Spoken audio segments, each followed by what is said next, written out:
For Louisiana versus all y'all, Jarrett Roser here with a return to the channel of Donovan Kaufman. I don't have any Auburn colored stuff, so I went back to more Rummel flavor of Louisiana versus all y'all shirts, and we'll talk about what the last year's been like since we talked when you were getting ready to head to Vanderbilt, the process of kind of some ups and downs this past year, and now the move that you will go reunite with Coach Derek Mason down on the plains at Auburn and take those next steps in college. Donovan, I know a lot has happened the last year, but how's everything been going overall, man? I mean, it's going good now, so can't worry about the past, but it's good now. I'm back, I'm feeling healthy. I feel better than I was when I left. So Yeah. And we'll go through some of that process and just what some of those frustrations were like and how it was like to have to work your way back to full strength and everything. But starting with the most recent news first, you end up in the transfer portal and you announced this week that you are committing to heading to Auburn to take those next steps college-wise over, again, a lot of other options similar to what you had coming out of high school. What stood out about that opportunity with those Tigers that felt like that was the right move for you? I mean, for one, big time football.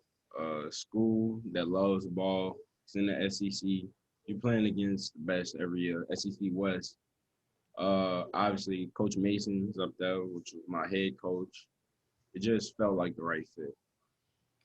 And Coach Mason was a guy that was such a huge part of your initial recruiting process, where when some of these other big SEC schools came in late, the relationship that you had built with him over time really was something that was impactful for you and made you feel good about sticking with the Commodores late. How quickly were you guys able to connect when you entered the transfer portal and realized that you were going to be making a move? And what were those conversations like in terms of just that opportunity to kind of get back together and do the things that y'all had hoped to do in Nashville initially? Believe it or not, Coach Mason was the first person who I talked to when I entered the portal. So the news broke. I sent in my paperwork that morning, and I when I did the paperwork, said I had 48 hours. So I'm thinking I have 2 days. Like I'm still in exams. So I get a call probably like an hour later from Coach Mason.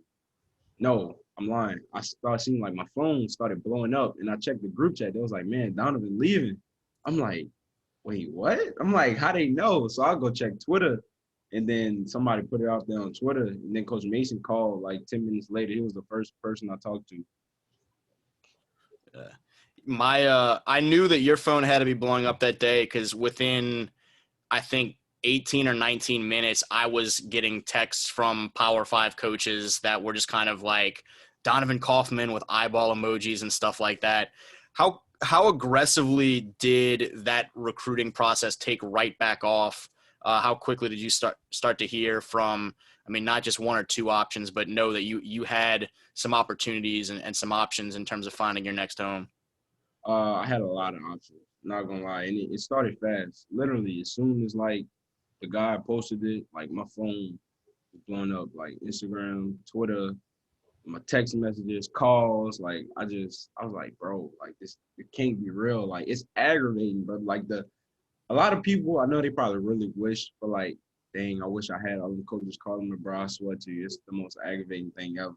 Like you don't have time for nothing. And then I was in the middle of exams, like, so it was hard. Like I'm like, bro, like y'all just gotta chill.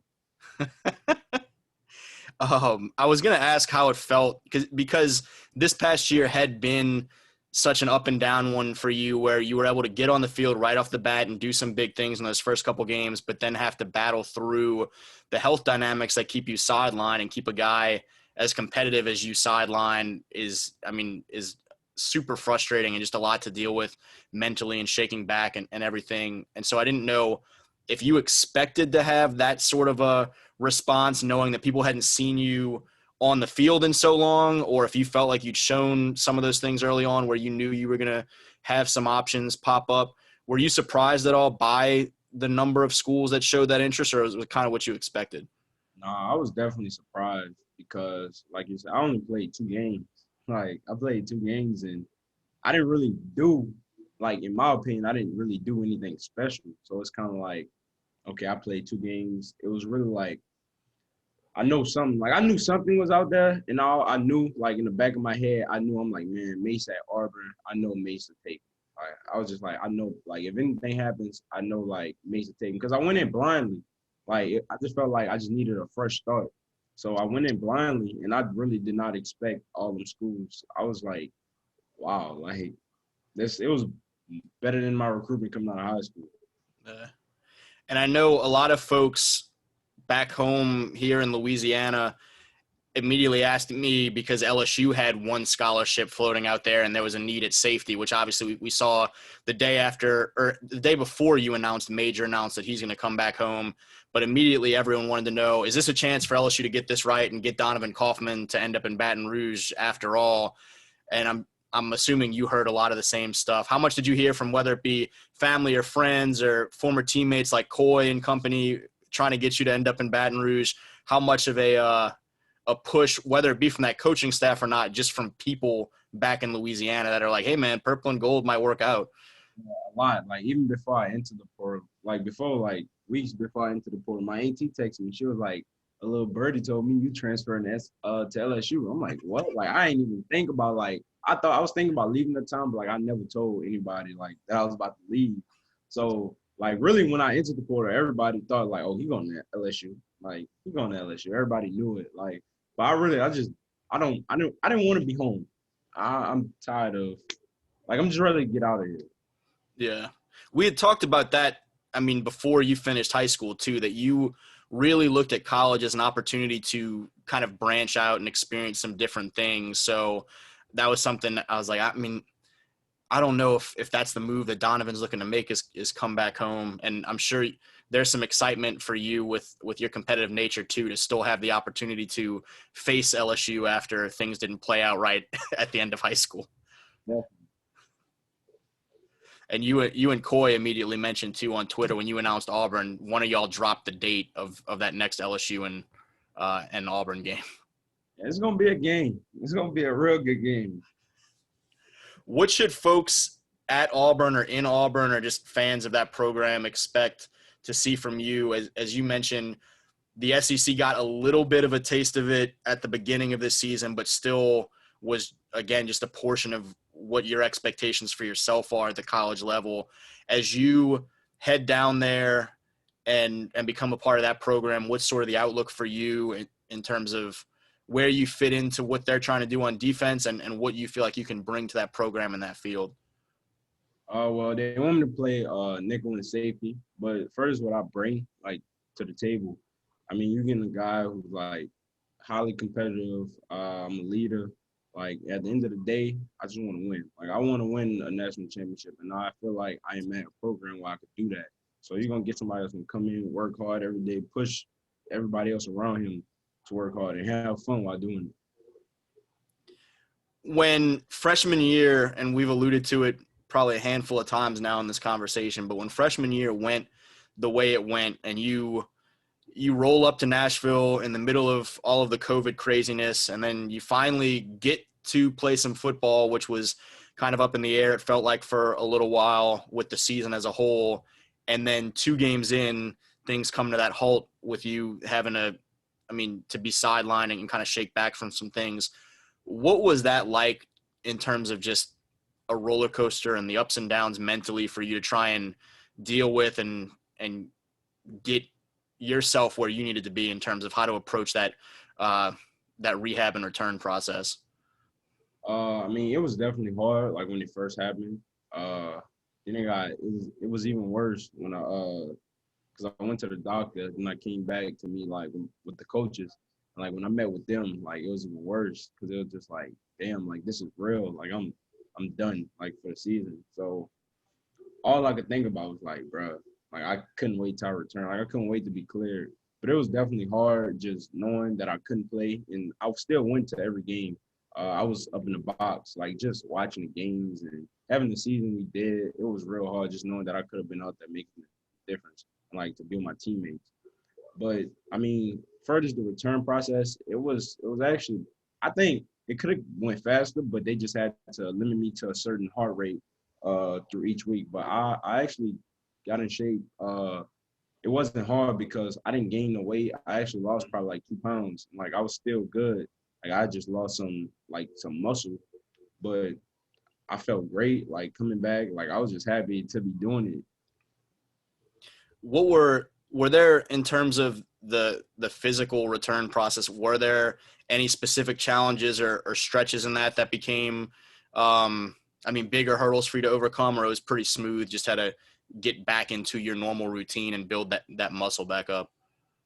Yeah, it was pretty smooth. Like you said, I just had to build that muscle back up. I remember my first day going out, doing like some field work, bro. My legs was done. Like I felt like I haven't backpedaled in forever. Like you know how when you haven't did something like so for me, like when I haven't ran a backpedal in a long time, like I feel so weak to like when I'm back I just feel like I'm gonna fall. Like so Yeah. that was the hardest part about it.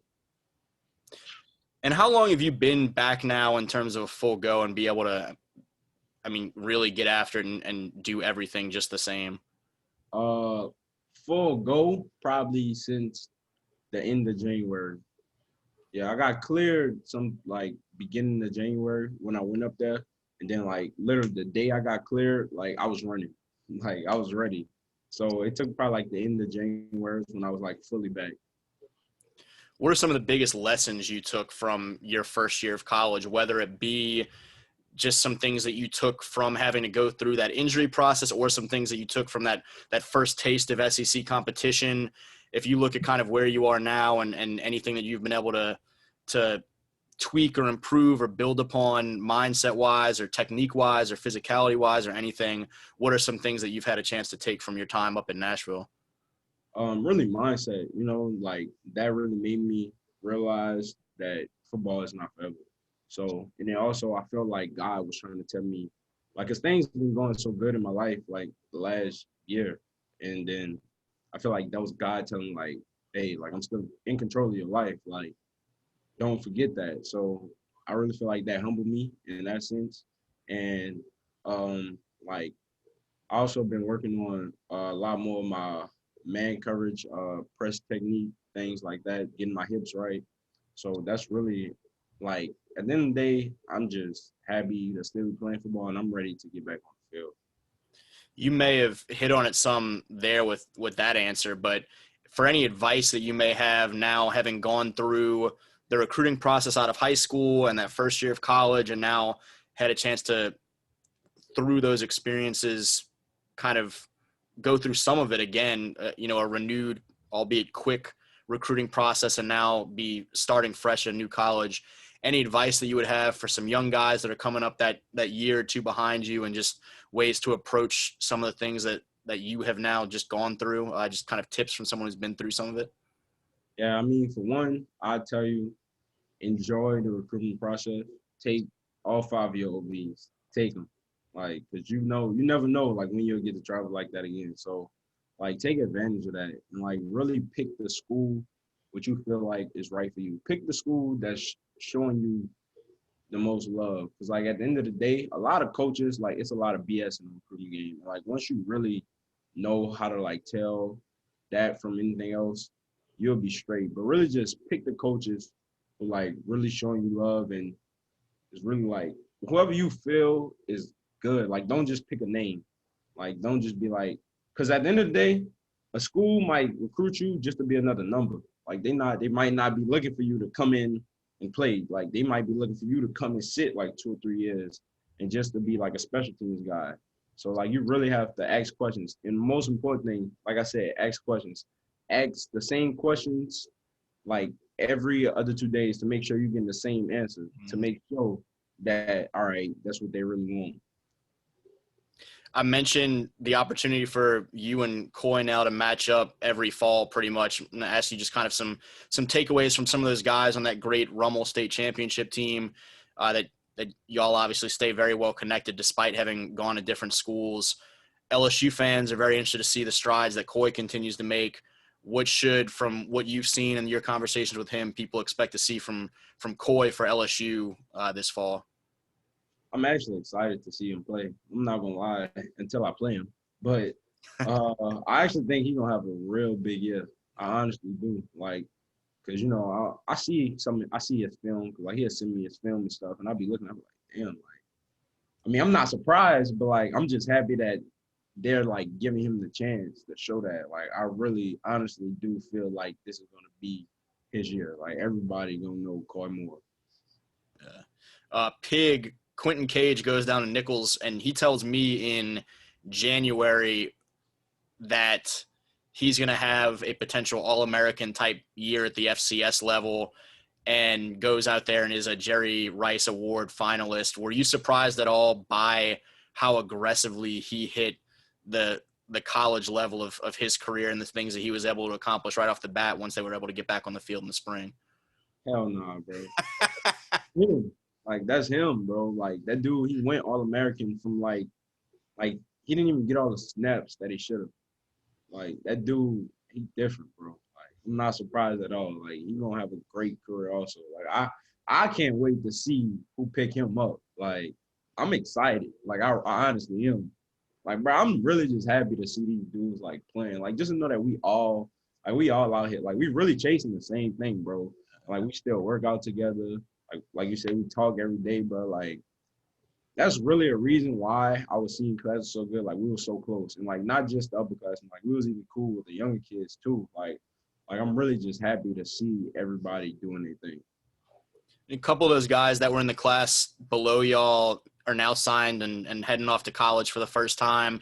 Kyle Wickersham's heading off to Richmond. Logan Diggs up to Notre Dame. Colby Fields out to South Carolina, and a few other members of that next class. What should fans in some of those places expect to see from some of the guys that were a grade behind y'all at Rummel and played huge roles as juniors on that state championship team, and any of those guys that you think are going to get out there and have that sort of immediate type of an impact the way that you did or Pig did, or we saw a little bit from Coy too his freshman year? Honestly, I think all three of them will have a big impact on the team. Like, I know Kobe is. Like, I played in the SEC. I know what Kobe could do. He's going to definitely have an impact up there at South Carolina. Like, Logan, that dude, another one, different.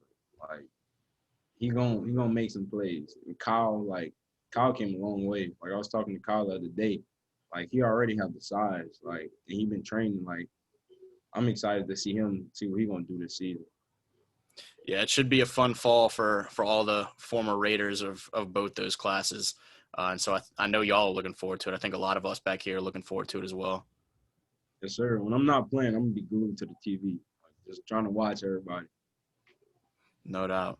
Well, man, I appreciate you. I'm glad we had a chance to link it up and catch up on some of this stuff a little bit. I know folks are going to be excited to hear from you and just kind of hear some of those updates along the way and everything. Yes, sir. Happy that you had me. You got it, man. Anytime. Catch up anytime you got time, man. Yes, sir. Again, he's Donovan Kaufman heading off to Auburn to take the next steps of his college career after that first year at Vanderbilt. And for Louisiana versus all y'all, Jarrett Roser.